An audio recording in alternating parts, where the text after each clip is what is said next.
Hey everybody, how's it going? This is going to be kind of a new video series I want to get going, especially through the winter here.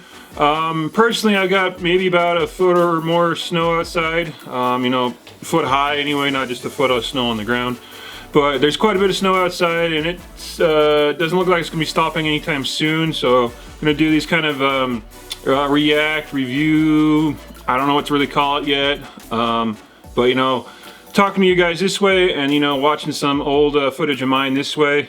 But before we do that, if you guys like this video, give it a thumbs up. That really help out my channel here. If you haven't subscribed yet, please consider subscribing. I want to kind of set a goal of hitting about 75 subscribers before the end of the year, so we got a couple months to do that. So please subscribe if you haven't subscribed, and pass it around to your friends and your family, anybody else you might know who might kind of like this kind of stuff or like the stuff I do here on the channel. If you have any questions or comments, please leave it down there in the comment section. I'd love to talk to you guys about stuff, read your comments, maybe answer your questions. If you have something to add that I did wrong here, or you think I did a good job, or whatever, positive, negative feedback, give it to me. I like that stuff. Leave it down there and I'll get back to you guys there. So we're going to jump into the video here. And this video was taken on the Lochsa. This is just above Lochsa Falls. If you don't know what Lochsa Falls is, it's like the premier rapid on the Lochsa. As you'll notice, I am sitting in my cub on this video. And it was taken kind of beginning of the summer here, kind of early summer, late spring. So it was pretty cold outside. The water level was 16,000 CFS. I could be wrong, I'll mark that down. But that's just to get you started.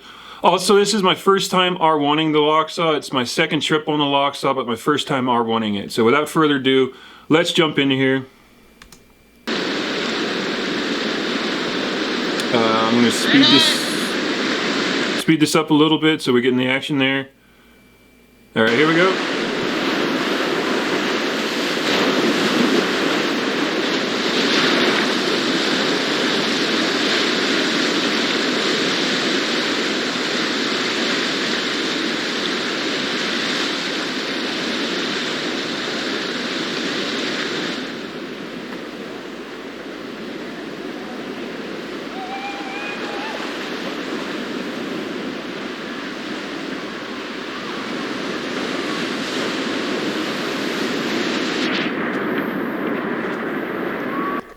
So there are a few things I did wrong in this video, and it's definitely easy to tell there. The first thing is I stopped paddling there at the top, right about there I think.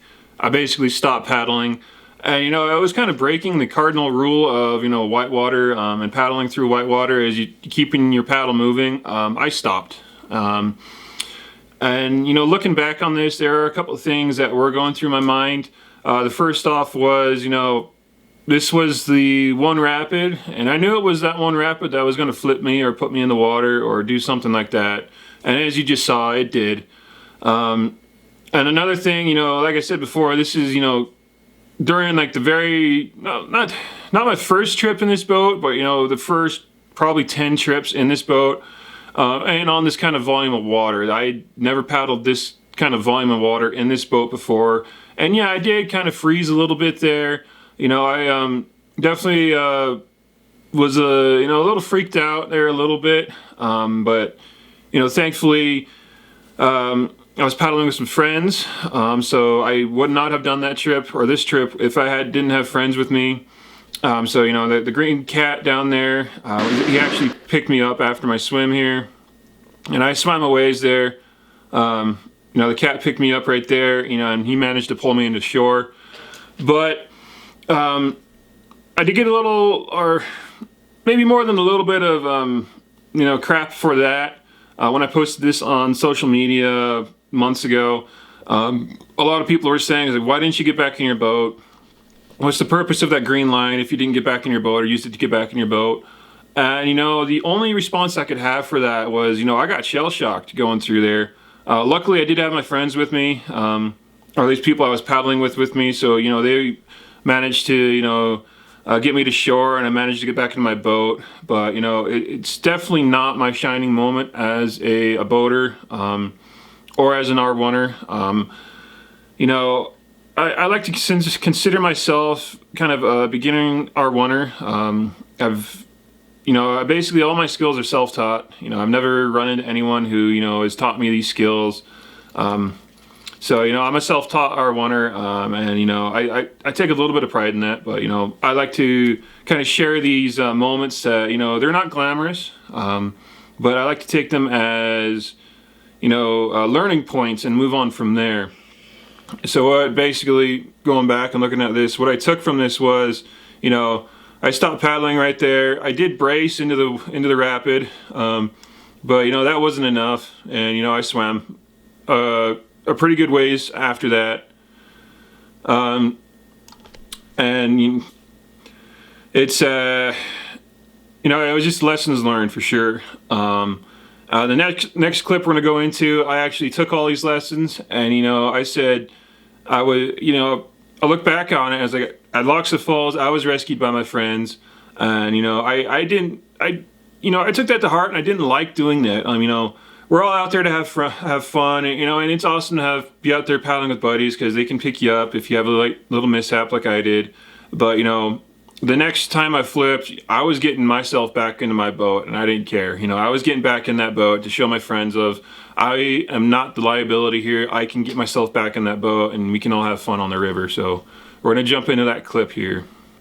So this next clip, this is the second time I swam on this river. I swam twice in the same run, and these swims were probably maybe 20 minutes apart. This was a few months ago, and I don't quite remember the time frame in it. You know, I wasn't really paying attention to my watch, and so the best I can estimate was basically I had 2 swims in 20 minutes. So, you know, take that as you will.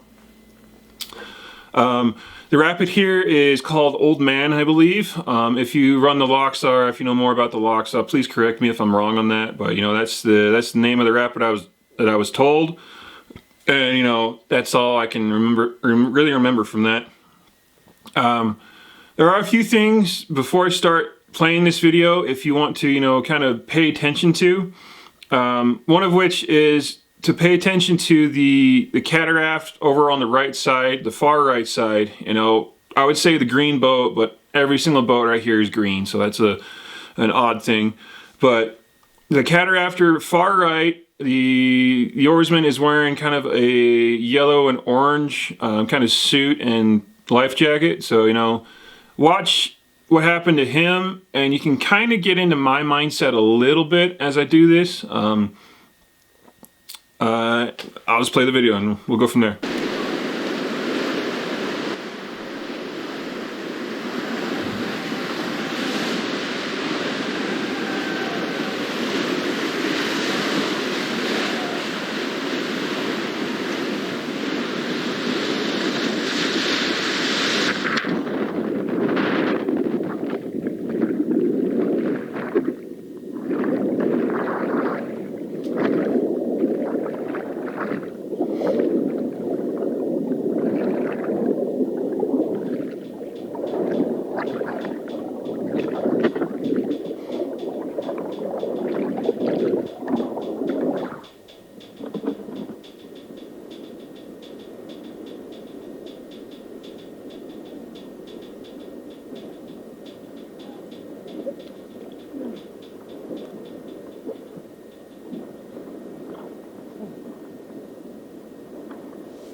Alright, so that was basically, like I said again, my second flip and my self-recovery. And, you know, it wasn't beautiful, but I got back in the boat. I want to go kind of back to the top of the video here. If you were paying attention to that one cat after, you kind of saw what he got himself into there.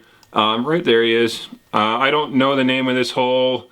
Like I said, all I really remember is that this section of rapid is called Old Man. At least that's what my friends told me when we ran it. That cat after, you know, people, you might think of him as, what the heck is he doing? He went in there maybe knowing it was there, and he just kept going. He did. He went in there on purpose. He didn't try to avoid it. He went in there. It might have been a little bit of peer pressure from the guy over there on the bank. an interesting kind of chemistry between the guy on the bank and the rest of the crew this entire couple of days. Not a story I really want to share, but you know, it might have been a little bit of peer pressure. Again, before that, I stopped paddling again. I hit that first wave, you know, got up there, braced. If you can call that a brace, I don't know what the heck I was doing. You know, might have been doing a little bit of George Washington on the Delaware for all I care. You know.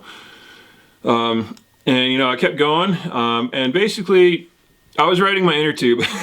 I basically turned my big raft into, or my little raft, depending on how you look at it, into an inner tube and basically tubed this rapid. And effectually basically just beatered my way down it, and you know, that turned into, you know, the kind of bad experience as I basically flipped my entire boat over onto myself, and you know, swam with it again, but I managed to flip it back over. And I did this basically with what I call a belly band. It's a piece of webbing I actually tied around the floor of the boat before I took it on this trip. It was actually the night before I did this. And what the belly band is just a piece of 1-inch webbing, and it, like I said, it wraps all the way around the floor of the boat. I tied it down as tight as I could without constricting the floor at all, or restricting the floor at all. Take your pick again. And then I actually anchored it to the thwart, kind of right there in the cockpit area, kind of in the square where I was sitting. The thwarts in the airboats have those little circles in it. You can kind of see one just to the right of my spare paddle, my camera stand there. And I actually tied it around that as well, and that kept it from sliding back and forth or sliding around the floor. But with that belly band, I was able to flip my boat back over. And then using it again, I managed to crawl my way back into the boat. There it is. You can see it. Oh, that goes away. But that piece of blue webbing, if you kind of zoom in there a little bit, that's my belly band. And you know, using it in such a way, I was able to climb back into the boat and basically do a self-recovery, which was awesome. So big points for that. You know, by this time, I was actually extremely exhausted. You know, doing that kind of big water for the first time, and you know, it being pretty cold. Thankfully, I did have this kind of loaner dry suit with me. That saved me quite a bit out there, but you know, that water was cold, and even with the dry suit on and a few layers, that water definitely sucked away my strength really quickly. So, other than that, you know, I just wanted to point that stuff out to you guys. Again, if you kind of like what I'm doing with this, give the video a thumbs up. You know, please consider subscribing. I do want to hit that 75 mark at the end of the year. And again, questions or comments, please leave them down there in the comment section. And other than that, I hope you guys have a good day or good afternoon or whatever, and I'll catch you guys in the next video.